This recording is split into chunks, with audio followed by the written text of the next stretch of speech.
To be called up to the England squad is one of the greatest achievements in any English footballer's career. It's proof that your hard work, determination and ability have been recognised at the highest level, so much so that you're needed to represent your country on the international stage.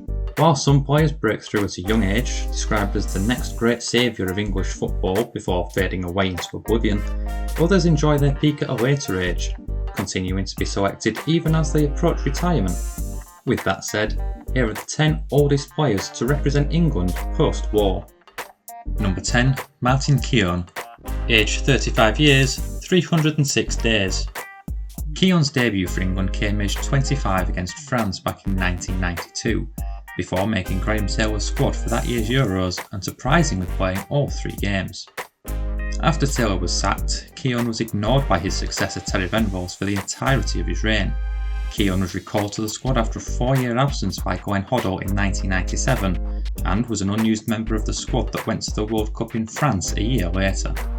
Under Kevin Keegan, Keown became a regular starter again, playing all 3 games at Euro 2000 and captaining his country for the only time against Finland in a friendly. His final match was England's last warm-up fixture before the 2002 World Cup, coming on to win his 43rd cap by replacing Arsenal teammate Sol Campbell.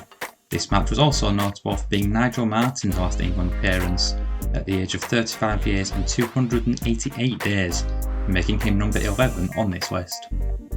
Number 9, Frank Lampard, aged 36 years, 4 days. Lampard made his debut for England in a friendly against Belgium in 1999, but he only continued to play in friendlies until 2003, when he finally established himself as a first-choice player for Sven-Göran Eriksson. Having previously only scored once for England, Lampard netted in the final warm-up game for Euro 2004 against Iceland, and then scored 3 at the tournament itself against France, Croatia and Portugal. His performances at the Euros cemented his place in the team for the next decade, as he racked up a whopping 106 caps with 29 goals. Despite not playing the first 2 games for the 2014 World Cup, Lampard did play the final dead rubber match against Costa Rica.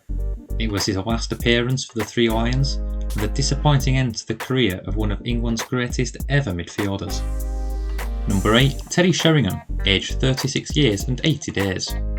Sheringham made his debut at the relatively late age of 27, during the ill-fated attempt to reach the World Cup in 1994 under Graham Taylor, playing in the draw with Poland and the loss to Norway.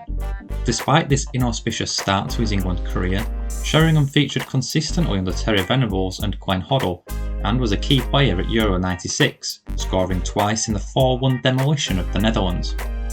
When Kevin Keegan took over in 1999, it seemed Sheringham's England days were behind him, as he played just once for the former Liverpool winger. But the retirement of Alan Shearer and the appointment of Sven-Göran Eriksson gave Teddy a new lease on life, albeit based on the super sub reputation he'd earned at club level, with all 12 of his caps under the Swede coming from the bench. His final appearance came during the second half of England's World Cup quarter-final defeat by Brazil. Number 7, Sir Tom Finney, aged 36 years, 200 days.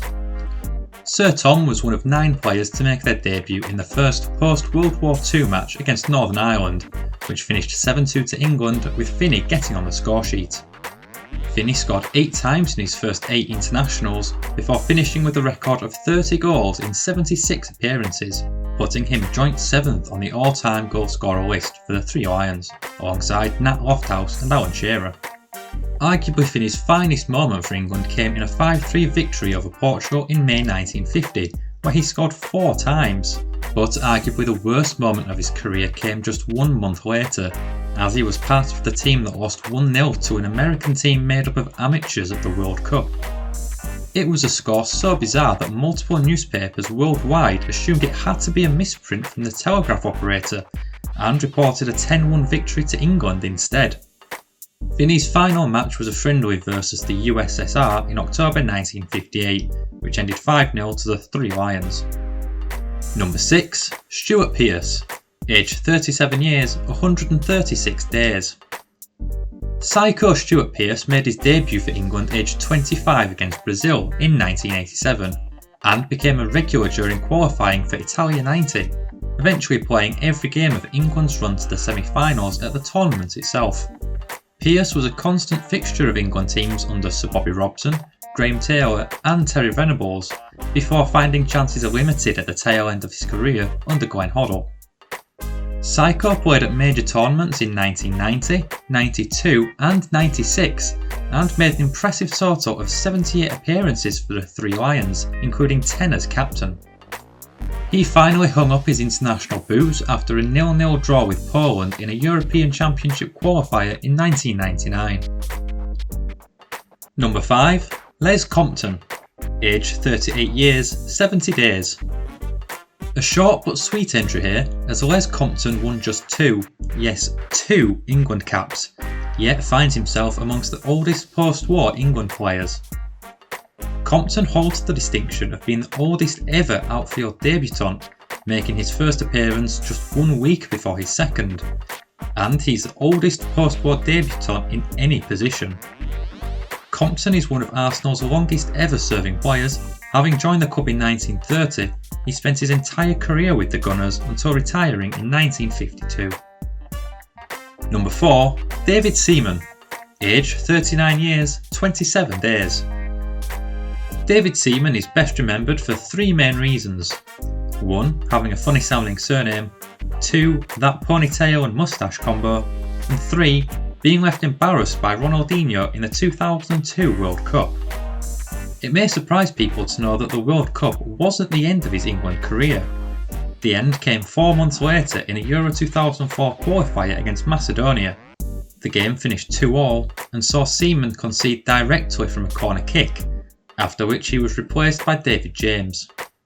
Seaman's England career got off to a slow start in 1988, making just 3 appearances in 3 years. He was named as third choice goalkeeper for Italia 90 but withdrew due to injury. After being overlooked completely in 1992 and the failure to qualify in 1994, Seaman's chance to play in a major tournament came at the Home European Championships in 1996 and saw him named in team of the tournament after helping the Three Lions to a semi-final spot. He remained first choice through the 98 World Cup, Euro 2000 and the World Cup in 2002, earning 75 caps in total. Number 3. David James, age 39 years, 330 days.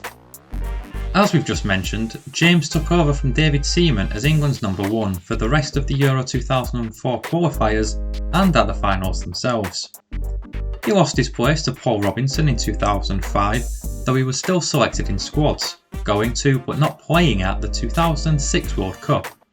Steve McLaren omitted James from his squads completely during his short spell in charge, and it wasn't until Fabio Capello was appointed that he finally won the starting position back.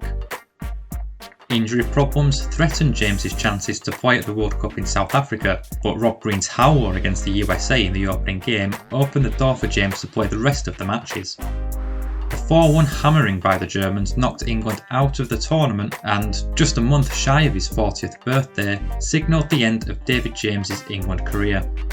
Number 2.